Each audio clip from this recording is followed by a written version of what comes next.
जेव्हा फाशीची शिक्षा देतात तेव्हा जज पेनची नीब का मोडतात, नक्की कारण काय? लोअर कोर्ट, जेएमएफसी कोर्ट, त्याच्यानंतर डिस्ट्रिक्ट सेशन कोर्ट, हम्म. हायकोर्ट आणि सुप्रीम. जज करप्ट असतात का? अशा सर्रास एक 4 ते 5 केसेस आता रिसेंटली आम्ही पाहिल्या.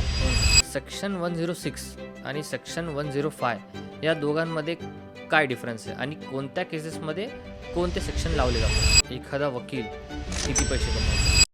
99% लोकांना वाटतं की लॉ फक्त क्रिमिनलसाठी असतो, पण सत्य हे आहे की लॉची गरज सगळ्यात जास्त इनोसंट लोकांना असते. कारण जेव्हा तुम्ही कायदा जाणत नाही तेव्हा तुमचे राईट्स दुसरंच कोणीतरी ठरवतो. आज आपण क्रिमिनल लॉबद्दल अशा गोष्टी समजून घेणार आहोत ज्या प्रत्येक भारतीयाने जाणून घेतल्याच पाहिजेत. आज आपण ॲडव्होकेट अमोल दाभाडे यांच्याकडून जाणून घेणार आहोत FIR, bail, police procedure, false cases आणि क्रिमिनल लॉबद्दलच्या अशा गोष्टी ज्या प्रत्येक भारतीय नागरिकाला माहीत असणं गरजेचं आहे. तर चला मित्रांनो, सुरू करूया आजच्या पॉडकास्टला.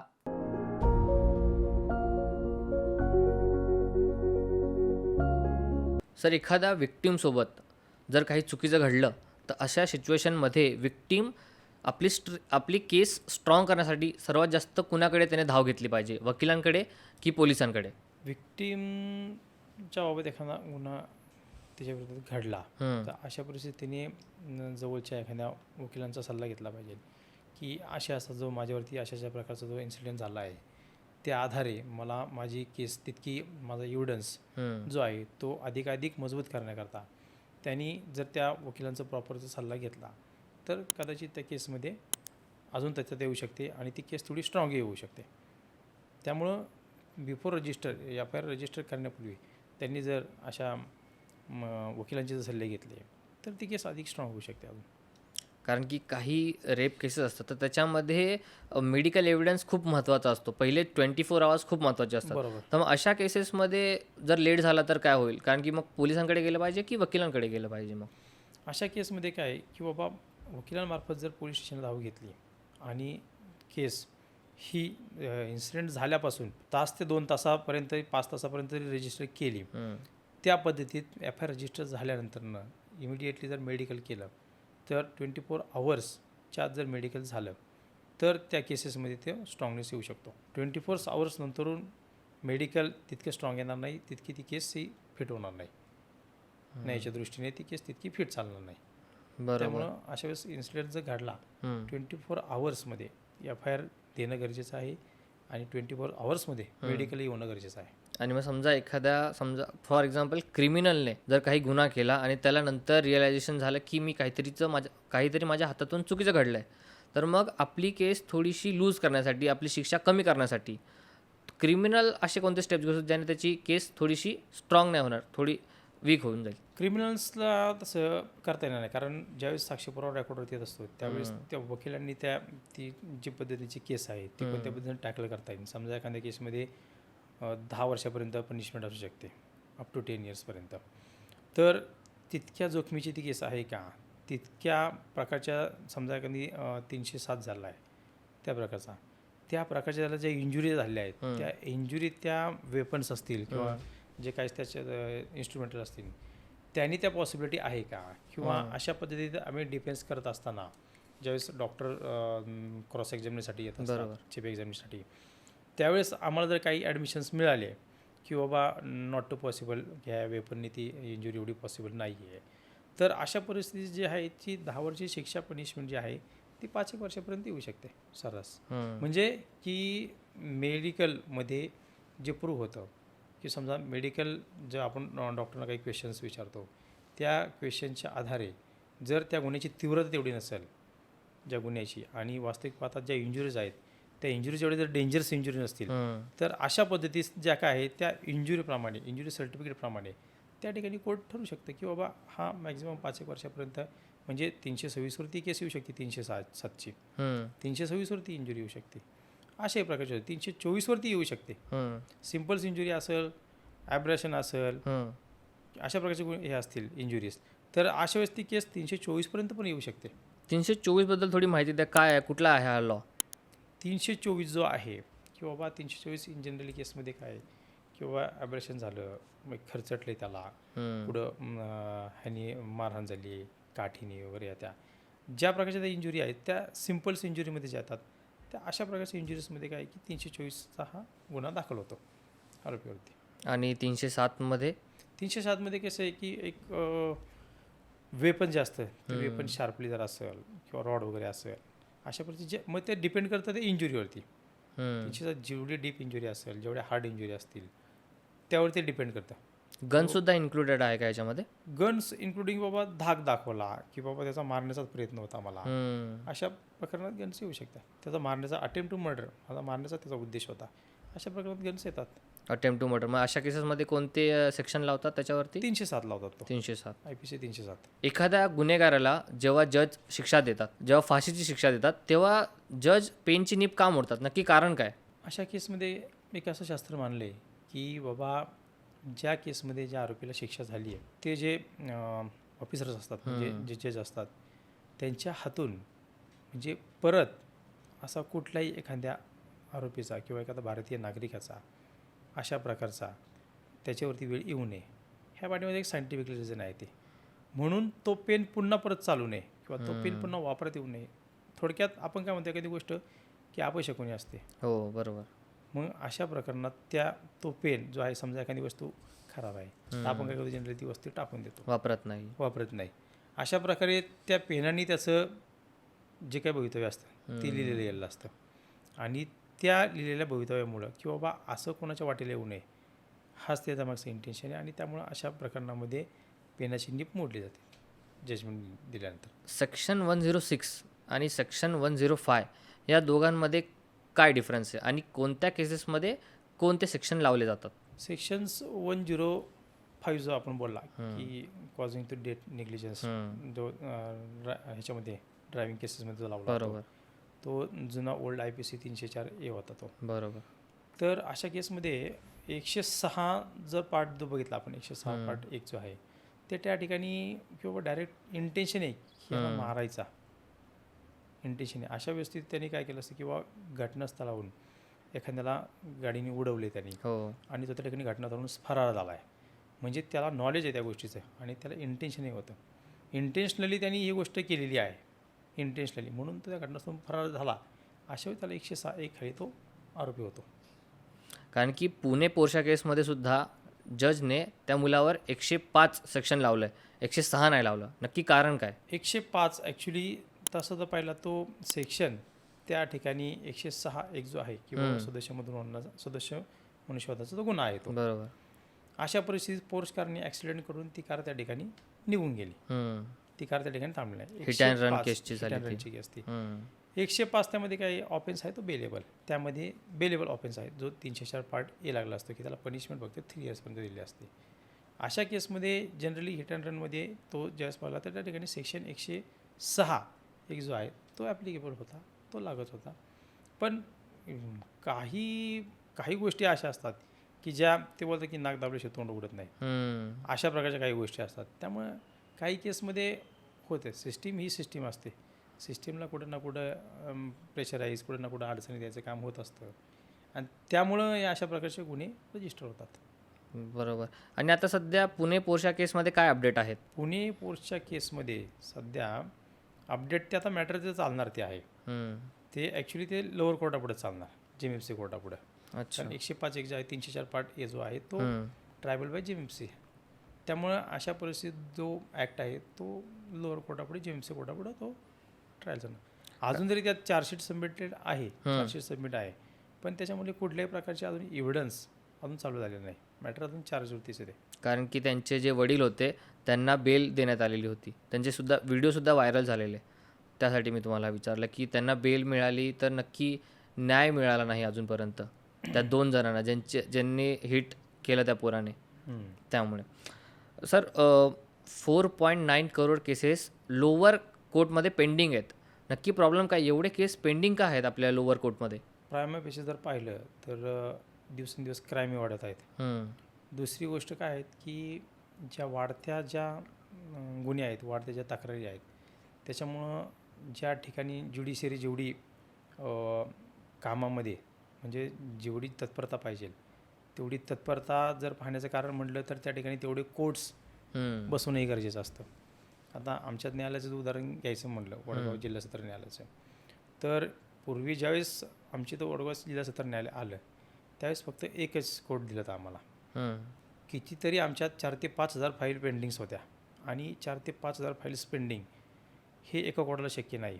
अशा परिस्थितीत त्या ठिकाणी न्यायव्यवस्थेची व्यवस्था जजेसची संख्या त्या ठिकाणी वाढवणं गरजेचं असतं.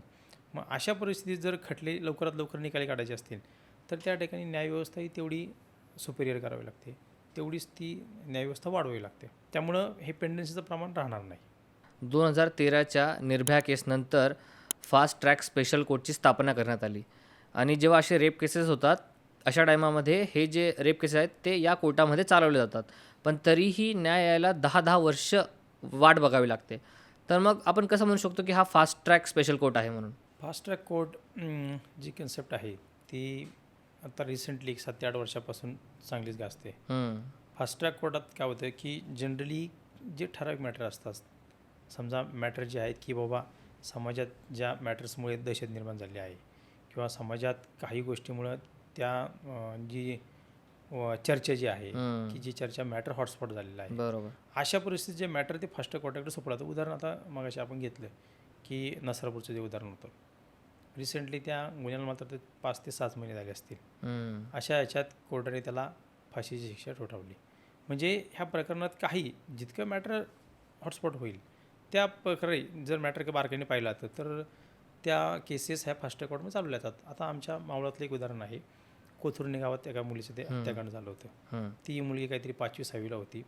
शाळेच्या मागं तिला त्या आरोपींनी नेलं आणि तिच्यावरती अत्याचार केला आणि तिला मारून टाकलं.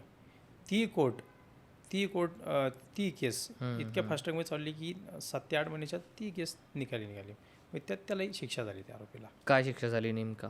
त्याला त्यावेळेस त्याला फाशीची शिक्षा झाली, पण त्यावरती ह्याच्यामध्ये तो सस्पेन्शनमध्ये गेला आणि तो अपिलात गेला वरती हायकोर्टात अपिलात गेला तो. बरोबर. मग हायकोर्ट नंतर सुप्रीम कोर्ट आणि सुप्रीम कोर्टच्या वरती जर आपल्याला जायचं असेल तर हायकोर्ट स्टेप्स काय आहेत की लोअर कोर्ट, जेएमएफसी कोर्ट, त्याच्यानंतर डिस्ट्रिक्ट सेशन कोर्ट, हायकोर्ट आणि सुप्रीम कोर्ट. आणि मी असं ऐकलंय की जर सुप्रीम कोर्टने सुद्धा फाशीची शिक्षा दिली तर आपण फायनल प्रेसिडेंटकडे लेटर देऊ शकतो. हो, आपण प्रेसिडेंटकडे लेटर देऊ शकतो की बाबा अशा परिस्थितीत की बाबा तो एक दयेचा अर्ज असतो, तो दयेचा अर्ज करू शकतो किंवा अशा परिस्थितीमध्ये त्याला जर शिक्षा कमी झाली किंवा काय झाली अशा प्रकारे तो आरोपीचे जे राईट्स आहेत तो त्या राईट्सप्रमाणे तो करू शकतो. आणि प्रेसिडेंट फाशी हायकोर्टने दिलेली जे जजमेंटल आहे ते थांबवू शकतो का? जजमेंटल जर त्याच्यावरती बारकाईने जर अभ्यास केला तर प्रेसिडेंट्स आणि ॲक्च्युली कोर्ट्स ह्या दोन्ही बाजू वेगळ्या आहेत आणि त्याचा अर्ज तो कितीपत ग्राह्य धरला जाईल किंवा त्याच्या गुन्ह्याची ती जी शहानिशा केली, गुन्ह्याची जर बारकाईने पाहणी केली तर अशा वेळेस कोर्टाच्या न्याय निर्णयामध्ये इंटरफिरन्स होण्याचा चान्सेस नसतो जास्त. जज करप्ट असतात का? तसा तरी आस्थागायत काम करत असताना की कानावरती काही गोष्टी आल्या की बाबा अमुक मॅटरमध्ये 2 रुपये घेऊन हे मॅटर सेटल झालं, बरोबर, एखादी हॉटस्पॉट ऑर्डर होती, ती ऑर्डर समजा बेल ऑर्डर असेल किंवा सिव्हिलचे मोठमोठे दावे असतात, अशामध्ये झालेलं सेटलमेंट ऐकलेलं आहे. अशी कोणती केस आहे का ज्यामध्ये प्रूव्ह झालं आहे की जजने आपल्या पॉवरचा मिसयूज केला आहे? अशा सर्रास एक 4 ते 5 केसेस आत्ता रिसेंटली आम्ही पाहिल्या किंवा त्यामध्ये तथ्यता जर पाहिली तर त्यामध्ये निदर्शनास आलं आणि निदर्शनास आल्यानंतरनं त्या जजेसला सस्पेंड होण्याची वेळ आली नोकरीवरनं आणि ज्या क्षणी त्यांना जाणवलं की ह्या केसमध्ये त्यांची इन्व्हॉल्वमेंट होती, ह्या केसमध्ये त्यांनी सो अँड सो काय त्यांचा पर्सनल इंटरेस्ट होता, अशा पद्धतीने त्याला आहे त्या पोझिशनला ज्या खुर्चीवर जिथे बसले त्या खुर्चीवरून त्यांना खाली उतरावं लागलं. चालल्यात अशा 3 ते 4 केसेस आहेत. अशा केसेसबद्दल थोडी अजून माहिती द्या नक्की, काय होती ते, काय सिच्युएशन होती? साताऱ्यामध्ये एक प्रकरण झालं तसंच की बेलच्याच मॅटरमध्ये काहीतरी 420ची एक बेल होती. ॲक्च्युली नाव सांगता ना, डिस्क्लोज करता येणार, पण त्या केसमध्ये त्यांनी काहीतरी 5 लाख रुपये घेतले आणि त्याला बेल दिली. अशा परिस्थितीत काहीतरी ते झालं तर मग त्या प्रकरणाची सखोल चौकशी झाली तर त्या प्रकरणात त्यांनी ॲक्च्युअल जे काय बेनिफिशरी म्हणजे त्यांनी ते पैसे घेतलेच होते. अशा परिस्थितीत त्यांना त्या खुर्चीवरून बडतर्फ व्हावं लागलं इमिजिएटली आणि त्यांच्यावरती केसही दाखल झाली. केसही दाखल झाली लगेच. मग अशा सिच्युएशनमध्ये मग त्यांच्यावर केस जेव्हा दाखल होते तेव्हा मग काय प्रोसिजर केली जाते एखाद्या जजवर? केस जर दाखल झाली तर त्या केसचा निकाल लागेपर्यंत हम्म. त्यांना त्या सेवेमध्ये रुजू होतात नाही, सस्पेंड केलं जातं. सस्पेंड केला जातं. सर्वात जास्त मिसयूज होणारा लॉ 498A हुंडाबळी आणि छळची केस असते, जी एखादी सून आपल्या सासऱ्याच्या विरुद्ध आपल्या सासर साईडच्या लोकांवर करते. आणि हे कोर्टाने सुद्धा मान्य केलं की 498A हा सर्वात जास्त मिसयूज होणारा लॉ आहे. पण तरीही या लॉ हटवत का नाही? नक्की प्रॉब्लेम काय आहे? प्रॉब्लेम असा म्हणावा लागेल त्याला किंवा 498 हा जो ॲक्ट आहे ह्यामध्ये सर्रास जी विक्टीम जी असते म्हणजे जी फिर्यादी असते हम्म. ती फिर्यादी काय करते की बाबा भांडण असतं हे नवरा बायकोचं, बरोबर. मग घराला त्रास कसा होईल ह्या गिल्टी इंटेन्शननी किंवा ह्या वेगळ्या इंटेन्शननी, म्हणून ते कधी आता ननद असते एखाद्याची, हम्म. ननद असते परगावात राहायला, बरोबर. ननंद येते ननंद छेड करते म्हणजे ननंद त्यात आरोपी झाली. हम्म. सासरे असतात कुठं आउटडोअर सर्व्हिसेसमध्ये असतात कुठं, मग ते येतात ते घालून पडून बोलतात. हम्म. अशा परिस्थितीत पूर्ण फॅमिली कशी डिप्रेशन येईल हम्म. ह्या उद्देशाने त्या ठिकाणी 498A मध्ये सर्रास म्हणजे घरातील जेवढे काय असतील, दीर असेल समजा, दीर आहे, नंदन आहे, भाऊजं आहे, सासू आहे, सासरे आहे, ह्यांना देखील त्यात आरोपी केले जातात. कारण की आता माझी पर्सनल वडिलांवर सुद्धा केस करण्यात आलेली. पप्पा होते ड्युटीवरती, पण नक्की घरच्या भांडणामध्ये शेतीच्या डिस्ट्रीब्युशनमध्ये पप्पांवर केस करण्यात आली. पप्पा होते ड्युटीवरती. तर नक्की जेव्हा फॉल्स केस केली जाते, आपण तिकडे नसून सुद्धा आपल्यावर जेव्हा FIRमध्ये आपलं नाव नोंदलं जातं, तर अशा केसेसमध्ये आपण काय करू शकतो? आपण स्वतःला कसं डिफेंड करू शकतो? अशा केसमध्ये आपण डिपेंड करू शकतो बाबा की एक LV म्हणून एक वर्ड्स आहे की बाबा एल्सवेअर, म्हणजे ज्यावेळेस ही घटना घडली, ज्यावेळेस हा अत्याचार झाला घरात, त्यावेळेस मी त्या स्पॉटवरती नव्हतो. त्या ठिकाणचे आपले काही लोकेशन्स असतात, त्या लोकेशनच्या आधारे आपण हे मेहरबानीला प्रूव्ह करू शकतो बाबा मी अमुक अमुक ड्युटीवरती होतो. आपलं ड्युटी रजिस्टर आपण त्या ठिकाणी हजर करू शकतो बाबा मी ह्या ड्युटीवरती होतो आणि मी यावेळेस ऑन ड्युटी होतो. सेकंड थिंग LV म्हणजे मी त्या घटनास्थळी मी नव्हतोच. बरोबर. घटनास्थळी मी नव्हतोच आणि माझा कुठंच त्या प्रकरणात इंटरफिरन्स नाही आहे. अशा परिस्थितीत आपण आपल्याला स्वतःला हे करू शकतो, डिपेंड करू शकतो. रेग्युलेटरी बेल आणि अँटिसिपेटरी बेल या दोघांमध्ये काय डिफरन्स आहे? आणि अजून अशा कोणकोणत्या प्रकारचे बेल्स असतात? आता बेल्सबद्दल जर सांगायचं झालं तर JMMC कोर्टापुढे काही बेल चालले जातात किंवा बेलेबल सेक्शन जे असतात ते JMMC कोर्टापुढे चालतात आणि नॉन बेलेबलही JMMC कोर्टापुढे चालतात की बाबा त्याला 7 इयरपर्यंत पनिशमेंट दिलेली आहे. 437 प्रमाणे जे चालतात की जो आता 480 झाला BNS, त्याप्रमाणेचे जे आहे सेक्शन्स ते ट्रायबल बाय JMMC असतात, ते 7 वर्षापर्यंतच्या शिक्षा असतात त्या JMMCला चालतात. आणि दुसरा रेग्युलर बेल म्हणजे काय की बाबा आरोपी हा पोलिसांच्या कस्टडीमध्ये असतो. ज्यावेळेस त्याला अटक केल्यानंतर 24 आवर्समध्ये त्याला मेहरबानी न्यायालयापुढे हजर केला जातं. हजर केल्यानंतरनं मग त्यात काही कस्टडीचे ग्राउंड्स असतात की बाबा आम्हाला आरोपीची सखोल चौकशी करायची आहे, आरोपीचा या गुन्ह्यात सहभाग दिसून येत आहे किंवा आरोपीचे काही इतर आरोपी आहेत त्यांचा शोध घ्यायचा आहे. बरोबर. किंवा अजून तो या गुन्ह्यामध्ये काही आरोपी वाढण्याची शक्यता आहे. अशा परिस्थितीत ते कस्टडी मागू शकतात कोर्टाची आणि त्या कस्टडी मागल्यानंतर मग कोर्ट काय करतं बाबा 2-3 दिवस PC ग्रँट करतं आणि त्या ग्रँटनंतरून कोर्ट ज्यावेळेस सेकंड पीसला त्याला प्रोड्यूस करतं त्यावेळेस कोर्ट हे रिमांड रिपोर्टची रिझन्स बघतं की बाबा गुन्ह्यामध्ये काही प्रोग्रेस दिसत नाही आहे, जी मागची रिमांडची कारणं होती तीच रिमांडची कारणं सेम आहे. अशा परिस्थितीत मग कोर्ट काय होते वकिलांनी युक्तिवाद केला आरोपीच्या की त्यामध्ये त्याला MCRमध्ये घेतला जातं आणि MCRमध्ये घेतल्यानंतर मग त्याचा बेल ठेवला जातो.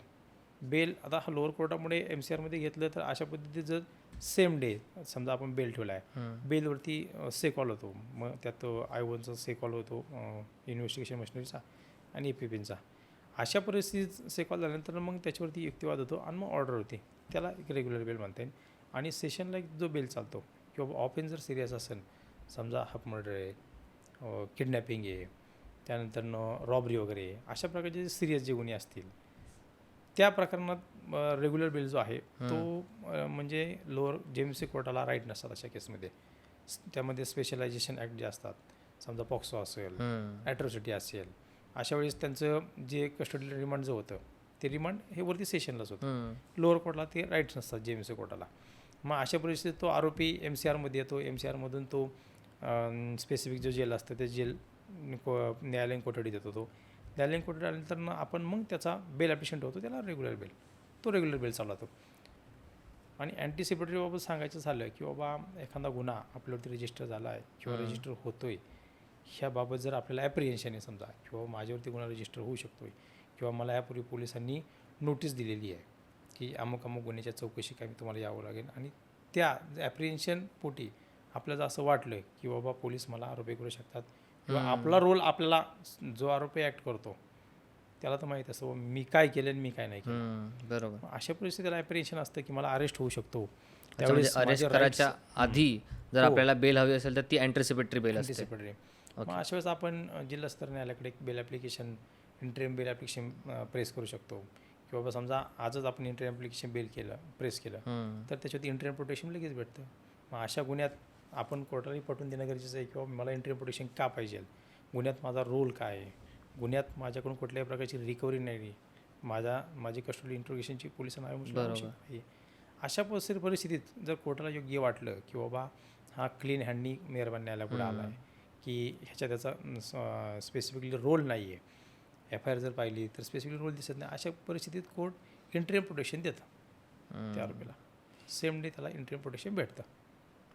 आपली केस स्ट्रॉंग होईल की वीक ही खूप जास्त डिपेंड करते एका लॉयरवर. तर आपली केस लढण्यासाठी कोणता लॉयर निवडावा आणि कसं मी समजू की हा लॉयर माझी केस चांगल्या प्रकारे लढू शकतो. गुन्ह्यामध्ये म्हणजे वकील क्षेत्रामध्ये असे की स्पेशलायझेशन असतात काही की बाबा क्रिमिनल स्पेशलायझेशन, सिव्हिल कोण कन्व्हिन्सिंग स्पेशलायझेशन, भरपूर त्यात फॅकल्टीज येतात. तर कोणत्या वकिलाला काही द्यावी हा प्रश्न नाही आहे, तो वकील कोणत्या पद्धतीने ती केस हँडल करतो ह्यात जे बारकाईने किती लक्ष घालतो ते महत्त्वाचं असतं. आणि मोस्ट ऑफ द त्यात सांगायचं झालं तर एक्सपिरियन्सही त्या ठिकाणी असतो. काही नाही की तुम्ही समजा 12 वर्ष, 15 वर्ष, 20 वर्ष, आज 25-25, 30-30 वर्ष प्रॅक्टिसिंग करणारे ॲडव्होकेट आहेत. आणि अशा परिस्थितीत त्यांनी त्या केसेस त्या प्रकारे हँडल केलेल्या असतात. ज्या अशा प्रकारचे त्यांनी खूप ट्रायल चालवले असतात, अशा प्रकारचे त्यांनी ॲक्युटल जजमेंट्स घेतलेले असतात. त्यामुळं असं काही नाही, ज्याची करायची तयारी आहे, जो प्रॉपरली फेअरली कोर्टापुढे पुराव्यानुसार किंवा अभ्यासानुसार येतो, अशा प्रकरणामध्ये न्याय मिळण्याचे चान्सेस आहेतच. आणि एखादा वकील किती पैसे कमवतो? आमच्या प्रोफेशनल इथिक्स ॲक्टमध्ये तसं तर पाहिलं तर फीबाबत तसं ह्या गोष्टी डिस्क्लोज नाही होत. म्हणजे ज्याची त्याची ती डिक्शनरी पॉवर आहे की समजा बाबा कोण किती फीज घेतो, कोण काय घेतो, ह्याबद्दल असं काही नाही आहे. आणि असं काय असतं का की लोअर कोर्टमध्ये असेल तर वेगळी फीज, हायर कोर्टमध्ये असेल तर वेगळी फीज, सुप्रीम कोर्टमध्ये असेल तर वेगळी फीज, असं काय असतं का? ज्याच्या त्याच्या कामाचा स्टेटस असतो एक प्रकारे किंवा मॅटर तसं असतं किंवा सिनियरिटीप्रमाणे नावही तशी ॲडव्होकेटची झालेली असतात. बरोबर. त्यामुळे त्यांच्या फीज तशा असतात. ज्या ह्याच्यात परवडेबल तो त्यात क्लायंट तशी वकिलांना फी देत असतो. तुम्हाला जर आपल्या इंडियन लॉमध्ये एक लॉ ॲड करण्याची संधी मिळाली तर तुम्ही तो कोणता लॉ ॲड कराल आणि का? नवीन कायदा जर आणायचा असेल तर सर्रास आता आम्ही बघतोय की जनरली नवीन लॉ जर पॉक्सो ॲक्टमध्ये अमेंडमेंट होणं गरजेचं आहे थोडंसं. का असं का? पॉक्सो ॲक्टमध्ये काय होते की आज ज्या केसेस दाखल होतात त्या ॲक्च्युली आता मुलगी तेवढी कॉम्पिटंट झालेली असते, ती फिजिकली ती तेवढी कॉम्पिटंट झालेली असते. आजकाल मुलींना जर पाहिलं तर 12-13 वर्षात मुलींना पिरियड्स येतात. आणि मुलींचं कसं आहे की त्यांना समजही जास्त असते. बरोबर. लवकर मॅच्युअर होतात त्या. आणि अशा परिस्थितीत काय होतं की बाबा एखाद्या आरोपीचं तुम्ही मग सांगितलं की एखाद्या आरोपीचं भवितव्य धोक्यात येतं. बरोबर. ह्या गोष्टीमुळं ठीक आहे, 18 वर्ष ही आपल्याकडे जी कन्सेप्ट आहे ते पॉक्सो ॲक्टनुसार आहे, मान्य आहे, सगळ्या गोष्टी कायद्यामध्ये त्या आहेत. पण अशा वेळेस मुलगी खूप मॅच्युअर झालेली असते आणि रिसेंटली म्हणजे मुलीकडनं काही त्यात मुलगा अपवाद आहे असं काही नसतं की बाबा मुलीचं त्या दृष्टीने त्यांना हे नसतं की त्या गोष्टीचं नॉलेज नसतं की ज्या गोष्टीची आयडिया नसते. पण त्यात काय होतं की त्यात एवढ्या प्रमाणात मॅच्युअर होतात. आता मुलांचं कसं आहे की मुलगा 21 वर्षात मॅच्युअर होतो, 18च्या पुढे मॅच्युअर होतो, 21चं. तशा मुली ह्या बाय बर्थ नंतरून ह्या मुली ह्या 12-13 वर्षानंतर त्या पूर्ण मॅच्युअर झालेल्या असतात. त्यामुळे अशा केसेसमध्ये काय होतं की मुलांवरती गुन्हे अशा प्रकारचे दाखल होतात. मग त्यामध्ये थोड्या अमेंडमेंट जर केली, बाबा 18चं आहे ते 16पर्यंत जर आलं, 2 वर्ष ठीक आहे ना, 16पर्यंत ठीक आहे. ते म्हणतात ना काय म्हणतात की 16 वरच धोक्याचं ते म्हणते आपल्याकडं. 16 वर्षापर्यंत जर केलं तर कदाचित ह्या ठिकाणी जे पोक्सोचे गुन्हे जे आहेत ते कमी प्रमाणात दाखल होतील. सर्रास मुलींची जर वय पाहिलं पोक्सो ॲक्टमध्ये तर इन रेशोमध्ये 16 ते 18 वर्षाच्या ज्या मुली आहेत ह्या जनरली केसमध्ये त्या व्हिक्टीम आहेत 16 ते 18 बरोबर. अशा दरम्यानच्या.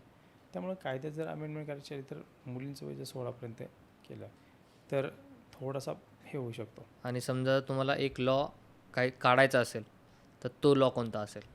लॉ जर काढायचा असेल जो सगळ्यात जास्त मिसयूज होतो तो लॉ. मिसयूज जर लॉ आता कायद्याप्रमाणे तसे प्रत्येक जितके कायदे आहेत आपल्याकडे तितक्या पळवाटा आपल्याकडे आहेच. बरोबर. त्यामुळे अशा कुठल्या गोष्टीची आज A to Z जर पाहिलं तर प्रत्येक कायदा आहे, प्रत्येक गोष्टीवरती कायदा आहे, प्रत्येक ॲक्टवरती कायदा आहे. त्यामुळं अशा कुठल्या ॲक्टची तरी आता तशी नीड्स या ठिकाणी जाणवत नाही आहे. बरोबर. फक्त अमेंडमेंट्स होऊ शकतात. अमेंडमेंट्स होऊ शकतात. कशा प्रकारे? अमेंड्स म्हणजे की बाबा ह्या गुन्ह्यामध्ये की हे अमेंड होणं गरजेचं आहे. अमुक समजा इम्प्रिझनमेंट असेल त्यामध्ये काही शिक्षा ज्या असतील त्या प्रोव्हिजन ज्या असतील त्या अमेंडमेंट होणं गरजेचं असतं.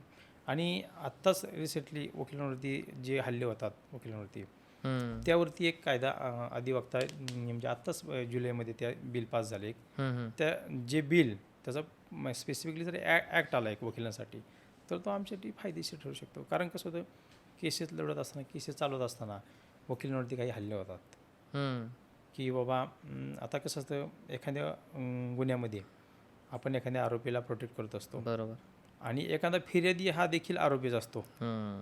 मग तोही सोडवण्याच्या उद्देशाने तो आलेला असतो की ह्याने मला त्यावेळेस मारलं होतं, आता मग ह्याची जिरवायची आहे म्हणून तर ते आरोपी गुन्हा दाखल असतं. म्हणजे ते थोडक्यात टीमवर्क असतं ते. बरोबर. अशा याच्यामध्ये काय असतं की बाबा वकिलांना पण धोक्याची हे असते की बाबा ठीक आहे तू त्याचं रिप्रेझेंटेटिव्ह करतो का, तू त्याचं वकीलपत्र घेतलं का. अशा परिस्थितीत वकिलांवर ते हल्ले होण्याचे चान्सेस असतात. वकिलांच्याही जीवितावर धोका असतो. थँक्यू सो मच सर आमच्या KSR पॉडकास्टमध्ये आल्याबद्दल आणि एवढी चांगली इन्फॉर्मेटिव्ह माहिती आपल्या प्रेक्षकांना दिल्याबद्दल thank you so much sir. Thank you so much शेवटपर्यंत हा एपिसोड पाहिल्याबद्दल. जर या एपिसोडमधून तुम्हाला criminal law, FIR, bail, police procedure किंवा तुमच्या लीगल राईट्सबद्दल काहीही नवीन शिकायला मिळालं असेल तर चॅनलला आत्ताच सबस्क्राईब करा. कारण अशाच एक्सपर्ट गेस्टसोबत आपण असे विषय घेऊन येतो जे प्रत्येक भारतीय नागरिकाला माहीत असणं गरजेचं आहे. आपण मला कमेंट करून नक्की सांगा तुमच्या मते भारताच्या न्यायव्यवस्थेमध्ये सर्वात मोठी समस्या कोणती आहे? न्याय मिळायला लागणारा वेळ, खोट्या केसेस की लोकांमध्ये लॉबद्दलचं असलेलं अज्ञान? पुन्हा भेटूया पुढच्या एपिसोडमध्ये एका नवीन आणि विचार करायला लावणाऱ्या विषयांसोबत. तोपर्यंत स्वतःची आणि आपल्या माणसांची काळजी घ्या आणि लक्षात ठेवा कायदा माहीत असणं हा फक्त एक अधिकार नाही तर स्वतःचं संरक्षण करण्याचा सर्वात मोठा मार्ग आहे. अशाच नॉलेज पॅक्ट आणि लाईफ चेंजिंग कन्व्हर्सेशनसाठी ऐकत रहा आणि पाहत रहा KSR पॉडकास्ट. चला मित्रांनो पुन्हा भेटूया.